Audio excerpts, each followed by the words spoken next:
మెడి name ముఖ్య ఉద్దేశం ఏంటంటే మెడి లోగోలోనే ఉంది. మెడి ఎం అంటే మెడిసిన్, ఈ అంటే ఎక్సర్సైజ్, డి అంటే డైట్, ఐ అంటే ఇమ్యూన్, ఈ ఇమ్యూన్ బూస్టర్ అనమాట. ఈ విధంగా ఇవన్నీ ఏంటంటే 9 సిస్టమ్స్ని తీసుకొస్తే కానీ ఇది చేయలేమని చెప్పి ఈ 9 సిస్టమ్స్ని మనం ఇంట్రొడ్యూస్ చేసినాం. అవి ఏంటంటే కైరోప్రాక్టిక్, ఆకుపంక్చర్, ఆకుప్రెషర్, సిద్ధ, యోగా, హోమియో, ఆయుర్వేద, ఇలాగా 7-8 సిస్టమ్స్ మన ఒకే రూమ్లో దాన్ని ఇంటిగ్రేటెడ్ మెడికల్ సిస్టమ్ అంటాం. ఇది మనం ఈ డాక్టర్ సందర్భంగా ఈ సిస్టమ్ అంతా కూడా మనం ఇండియాలో ఫస్ట్ లాంచ్ చేస్తున్నాం మన హైదరాబాద్లో. దానికి నేను చాలా గర్వంగా ఫీల్ అవుతున్నా. దీంట్లో మనం ఏంటంటే ఏ క్రానిక్ డిసీజ్ అయినా మనకు తగ్గింది, ఏరే చోట తగ్గకుండా నాకు చేతులు ఎత్తేసిన సార్ ఏం చేయాలన్న వాళ్ళని తీసుకొచ్చిన మనము వాళ్ళకు లైఫ్కు అభయం ఇచ్చి మనం దాన్ని క్యూర్ చేయగలం. అంటే ఎటువంటి రోగులకు మీరు చికిత్స అందిస్తారు? మనము హెడ్ టు ఫుట్ అనమాట. ఇప్పుడు మీకు మీడియా ముఖంగా చెప్పినట్టు ఒక డిసీజ్ అని చెప్పలేము. మనకి ఏ డిసీజ్ అయినా మనకు పైనుంచి కింది వరకు ఐకి ప్రాబ్లం ఉంది, ఐ గ్లౌకోమా లాంటివి ఏంటన్నా మనం దీంతో తగ్గిస్తాం. అది డయాబెటిక్ వల్ల గ్లౌకోమా రావచ్చు, మామూలుగానే గ్లౌకోమా రావచ్చు, అటువంటి వాటికి కూడా మనం తగ్గించే అవకాశం ఉంటుంది. అలాగే నోసు విషయానికి వస్తే నాజల్ పాలిప్స్ ఉంటాయి. త్రోట్ విషయానికి వస్తే పిల్లలకి టాన్సిలైటిస్ ఉంటాయి. చిన్నపిల్లల టాన్సిల్స్ను మనం సర్జరీ చేయొద్దు. మన దాంట్లో సింపుల్గా తగ్గించు. ఇవన్నీ సింపుల్ కేసెస్.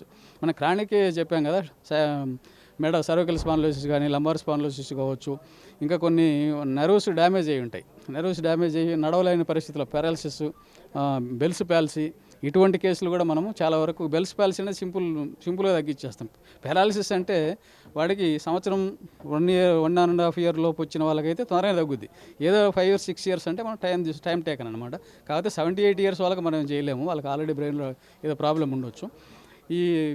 దీంట్లో చాలా రకాలు ఉన్నాయి. పారాలసిస్లో ఏదైనా బ్రెయిన్లో బీపీ ఎక్కువ, బ్రెయిన్లో అది క్లాట్ ఏమైనా అయిందా ఇవన్నీ చూసుకొని దాన్ని బట్టి మనం ట్రీట్మెంట్ చేస్తే తొందరగా దానికి కూడా ట్రీట్మెంట్ ఉంది. షుగర్ పేషెంట్స్కి, హార్ట్ అటాక్ పేషెంట్స్కి ఎట్లా అదే హార్ట్ అటాక్ పేషెంట్ అంటే హార్ట్ అటాక్ అనేది చాలా పెద్ద బోగస్. అది హార్ట్ అటాక్ అనేది మీరు చూస్తూ ఉంటారు మీడియాలో. ఒక పెద్ద గ్రేట్ కార్డియాలజిస్టే చెప్తున్నాడు, వాళ్ళ పేరు వద్దు ఇప్పుడు, ఆయనే చెప్తున్నాడు మీడియా ముఖంగా వచ్చి, మీ కార్డియాకు ఏమంటారు బ్లాక్ అనేది ఉత్త బోగస్ అండి, 90% బ్లాక్ అయినా నా దగ్గరికి రండి, ఓన్లీ డైట్ తోటి హోమియో కానీ ఆయుర్వేదిక్ కానీ ఇచ్చి నేనే తగ్గిస్తానని చెప్పి ఆయనే మనకన్నా ముందు ఆయనే ముందుకు వచ్చి చెప్తున్నాడు. ఆ విధంగా మనం ఏంటంటే ఈ స్టంట్లు ఇవన్నీ కూడా అదొక ఫ్యాషన్ అయిపోయి మనం కూడా మన హ్యూమన్ నేచర్ ఎలా ఉంటుందంటే, నువ్వు నాకు డాక్టర్ దగ్గరికి వెళ్తే డాక్టర్ ఒక 100 రూపాయల మెడిసిన్ రాసిన అనుకో, నేను 10 రూపాయలు రాసిన అప్పటి వరకు డాక్టర్ చేంజ్ చేస్తే నీ దగ్గరికి వచ్చి 100 రూపాయలు వస్తే డాక్టర్ మంచివారు 100 రూపాయల మెడిసిన్ రాసిండ్రా అంటాడు. జబ్బు తగ్గిందా లేదా అది కాదు కావాల్సింది, అంటే హైపై చూస్తున్నారు. అలా కాకుండా ఏంటంటే వచ్చినట్టు మనం తగ్గించుకోగలిగే సిస్టమ్ మన హోమియోలో ఉంది. కాబట్టి నీకు హార్ట్ అటాక్ కాదు, హార్ట్ అటాక్ అంటే దాంట్లో వాల్వ్ రీప్లేస్మెంట్ అంటే మనం ఏం చేయలేం. ఆ వాల్వ్ రీప్లేస్మెంట్ సర్జన్ చేయాల్సిందే, కార్డియాలజిస్ట్ చేయాల్సిందే. అలా కాకుండా ఈ బ్లాక్స్ ఉంటాయి. బ్లాక్స్ అంటే హార్ట్కు ఉండే కరోనరీ ఆర్టరీస్, ఈ ఆర్టరీస్ ఉన్నాయి. ఈ ఆర్టరీస్ అన్నీ కూడా ఒక బంచ్ ఆఫ్ ద ఆర్టరీస్ ఉంటాయి. ఒక సైడ్ బ్లాక్ అయినా ఇంకొక సైడ్ దాన్ని ఓపెన్ చేసి దాన్ని రిపేర్ చేసుకునే కెపాసిటీ ఒక హార్ట్కు ఉంది. ఎందుకంటే ఎగ్జాంపుల్ మాకు ఒక చెయ్యి కట్ అయిపోతే చెయ్యికి ఇక్కడ నుంచి ఉన్న నెర్వ్స్ అన్నీ కూడా బ్లడ్ను పైకి తీసుకెళ్తాయి. ఇక్కడ కట్ అయినప్పుడు మరి ఇక్కడున్న బ్లడ్ ఎట్ రావాలి, ఆగిపోవాలి, చెయ్యి పని చేయొద్దు, కానీ వాడికి పని చేస్తుంది. ఎందుకంటే ఇక్కడ కట్ అయినా ఎనాస్తమాసిస్ వెజల్స్ అంటాం. ఇక్కడ నుంచి మళ్ళీ దాన్ని తీసుకుపోయి సిస్టమ్ ఆ దేవుడే మనకు కల్పించిండు. సో ఇది ఆర్ట్లో కూడా అలాగే సిస్టమ్ ఉంది.